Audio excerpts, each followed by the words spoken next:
Le tirage des barrages de Ligue des Champions a été effectué et la chose qu'on peut dire c'est qu'il y a quand même une affiche qui est très hypante et sympathique. Salut à tous les gars, c'est Azial. Aujourd'hui on se retrouve pour une nouvelle vidéo débrief, j'ai envie de dire un peu de ce tirage des barrages de Ligue des Champions.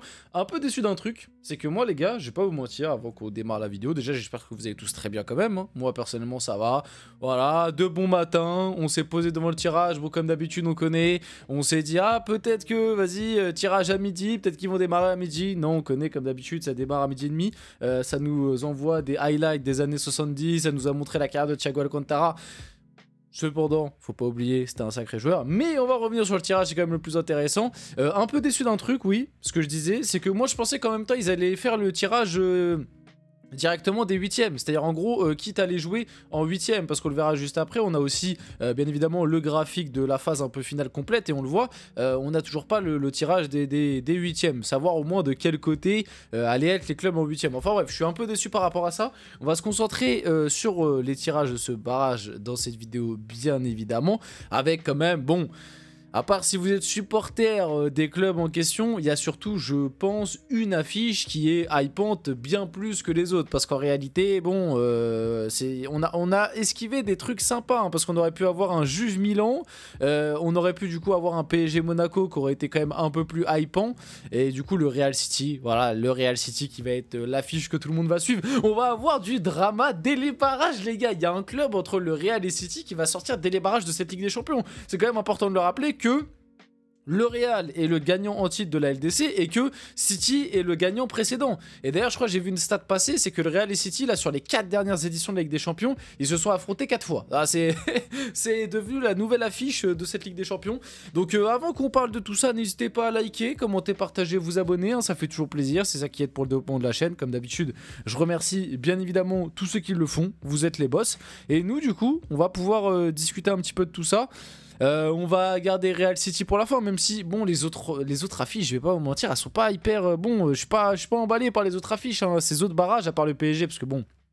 Voilà, c'est le PSG, c'est mon club de cœur, mais sinon le reste... bon, on va commencer par le bas, vous savez quoi. Feyenoord, AC Milan...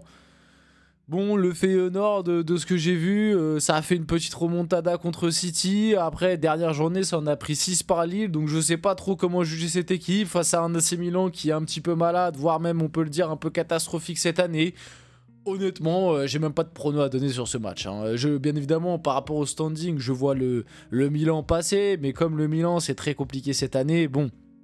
On sait pas trop. Donc on va passer cette affiche. De l'autre côté, du coup, on a le Celtic Bayern. Ça aurait pu être le Real.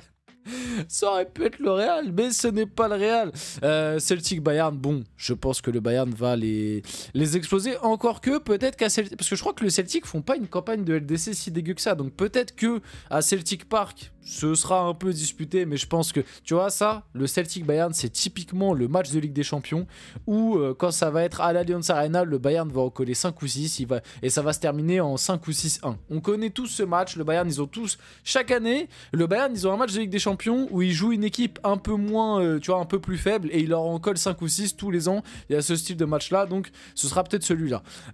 Ensuite, on a Sporting Dortmund. Sporting Dortmund qui sur le papier ça aurait pu être pas mal si Ruben Amorim n'était pas parti, parce que depuis que Ruben Amorim est parti du Sporting c'est quand même moins flamboyant, un peu plus compliqué. Et puis en face on a Dortmund où c'est très folklorique cette année. Ils viennent de prendre en coach quand même Terzic, non pas Terzic, Niko Kovac. Je commence à confondre parce qu'ils ont eu tellement de coachs là sur les 6 derniers mois. Ils ont eu Terzic, Nouri Saïd et là du coup c'est Niko Kovac, ancien entraîneur du Bayern et de Monaco d'ailleurs. Donc à voir. J'ai pas vraiment de prono. Je pense que le Dortmund va passer, mais bon, on sait jamais. Monaco Benfica, mine de rien, c'est intéressant ce Monaco Benfica, et mine de rien, je pense que pour l'indice UEFA, alors attention. Les Brestois, s'il y a des supporters brestois qui tombent devant cette vidéo, no offense. Aucune offense envers vous. Vous êtes une équipe fantastique. Le parcours de Ligue des Champions est incroyable. Ça joue au foot. Eric Roy, top entraîneur, ça presse, etc.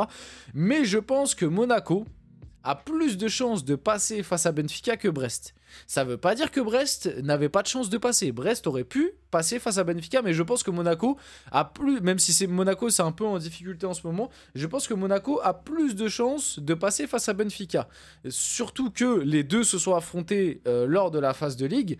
Benfica l'avait emporté à Louis II, mais c'était un match très folklorique où il y avait eu une petite polémique d'arbitrage, etc. Donc ça va être intéressant un peu pour que Monaco prenne sa revanche par rapport à ça. Ensuite, on a le Juve PSV. Bon, la Juve, c'est compliqué sous Thiago Motta, mais je pense quand même que la Juve va passer face au PSV. Maintenant, on va voir. Comme je l'ai dit, les affiches des barrages, c'est pas hyper flamboyant. On finit par le Bruges-Atalanta. Bon, Bruges, merci pour tout, mais je pense que l'Atalanta va passer face à Bruges. Hein. Beau match face à City, rien à dire, mais bon, je pense que l'Atalanta est quand même un petit cran au-dessus de Bruges, de ce que je vois depuis le début de la saison. Et du coup, les deux grosses dernières affiches, on va pas se mentir, et là il y a des choses à dire, et là il va y avoir du content, et là il va y avoir du sang. Même si bon, Brest-PSG, si vous n'êtes pas supporter brestois ou du Paris Saint-Germain, vous vous en foutez un peu. Encore que je pense que comme là on est en France, etc., je pense que il y a énormément d'entre vous qui sont pas supporters du PSG ou peut-être qui n'aiment pas le club, qui vont avoir envie d'être derrière Brest et de les voir faire tomber l'ogre PSG. Et ça, comme je vous l'avais dit dans ma vidéo un peu preview, que moi ça me plaisait pas trop que le PSG affronte un club français dès les barrages, c'est que vous allez le voir, les médias vont s'en charger et les médias vont nous pondre le storytelling du petit club français qui se bat avec ses moyens, même si en vrai c'est pas faux, mais ils vont vouloir diaboliser le PSG un maximum et on va voir des trucs en mode toute la France est derrière Brest, faut les soutenir, on est tous avec eux face à l'ogre parisien, face aux démons du PSG et leur argent, oh là là les méchants cas. Vous voyez très bien de quoi je veux parler, vous voyez très bien ce que les médias vont essayer de faire. Donc je pense malgré tout qu'il va y avoir une hype de ce match. Parce qu'on va avoir ce truc de se dire, bon, est-ce que Brest va réussir à faire tomber l'ogre parisien, surtout que, bon, club français, etc., on connaît. En plus, on les joue ce week-end, enfin, on les joue demain. Il y a Brest-PSG dès demain en Ligue 1, donc on va avoir un petit aperçu, j'ai envie de dire. Ouais, en vrai, match qui va être intéressant malgré tout, même si je vois bien évidemment le PSG se qualifier. En plus, j'ai vu une stat qui est sortie, Brest n'a pas... Et je trouve cette stat étonnante, parce que c'est vrai que sur les dernières années, Brest, c'était pas trop mal. Bon, on va dire, depuis qu'Eric Roy est revenu, c'est pas trop mal, donc ça fait à peu près 1 an et demi, 2 ans. Que Brest c'est pas trop mal et je pensais que y avait peut-être moyen qu'ils nous avaient escroqué une victoire ou un truc comme ça, et non, Brest n'a pas battu le PSG en match officiel depuis les années 80. J'ai vu la stat vite fait passer, je crois 85. Depuis 1985, Brest n'a pas battu le PSG en match officiel. Donc je vous avoue, la stat déjà m'a un peu étonné. Donc tu vois un peu le rapport de force, quoi. Et puis même, le truc qui me fait peur un peu côté PSG, c'est me dire peut-être que le PSG va prendre un peu le match à la légère et sous-estimer Brest, parce qu'ils vont se dire, ah, on les joue en Ligue 1, on les tabasse, enfin tu vois. Mais j'espère que Luis Enrique sera remotivé, tout ça, j'espère que les joueurs seront motivés. Mais normalement, je dis bien, on devrait avoir le PSG en 8ème de finale de Ligue des Champions, et on le verra juste après. Les 8ème, ce sera face au Barça ou face à Liverpool, et ça c'est effrayant par contre. Et du coup, la dernière affiche de ces barrages, le sang, voilà, on va pas se mentir, hein, l'affiche où il va y avoir du sang. Haaland versus Mbappé, Manchester City versus Real Madrid, les Galactiques contre Pep Guardiola. Non, il y a plein de trucs, il y a trop d'histoires. Il y a le Haaland Mbappé, il y a trop de trucs. Il y a trop de trucs. Le Real qui cette année a traversé quand même une période très compliquée. Après, ça a été mieux. Mais en Ligue des Champions, globalement, le Real dans les grosses rencontres sont souvent passés à côté. Cette année, face à un City qui va très très mal, même si en championnat ces derniers temps ça revient un petit peu mieux, on l'a vu quand même, le PSG a su leur faire très mal. Franchement, la rencontre elle va être trop bien. Et le truc en plus qui est kiffant, c'est que vous vous rappelez les années d'avant, quand il y avait les tirages des 8ème, parce que bon c'est les barrages maintenant, c'est les nouveaux 8ème entre guillemets, même si après il y aura les 8ème, mais vous avez compris par rapport à la nouvelle formule, comme il y a plus de matchs. Mais avant, t'avais le tirage en décembre et tu devais attendre février pour avoir les matchs. Là maintenant, on a le tirage des barrages, et les barrages, c'est dans 1 semaine et demie déjà. Ça arrive très très vite. Le premier match de barrage, c'est le 12 février, je crois. C'est là, c'est dans 10 jours, en gros, grosso modo, j'arrondis. Ça arrive très très vite, donc trop content, trop hypant. Moi, je vais pas vous mentir, en plus, un City Real Madrid, je pense que quand t'es créateur de contenu, c'est parfait, dès les barrages, on va kiffer. Donc voilà. Voilà, c'est juste kiffant. On va suivre tout ça de près. J'en ai parlé dans ma vidéo prévue, n'hésitez pas à aller la voir, où déjà je disais que il y avait de fortes possibilités qu'il y a un City Real Madrid. Je sais pas, ça se sentait, même on voyait les acteurs, Ancelotti et tout, en parler déjà. Ça se sentait le City Real, Guardiola, etc. Moi, je vais pas vous mentir, à l'heure actuelle, je vois quand même plus le Real, comme je pense la plupart des gens. Mais je me dis, City qui va mal, le Real, ils ont pas réussi beaucoup de matchs en LDC cette année. Attention.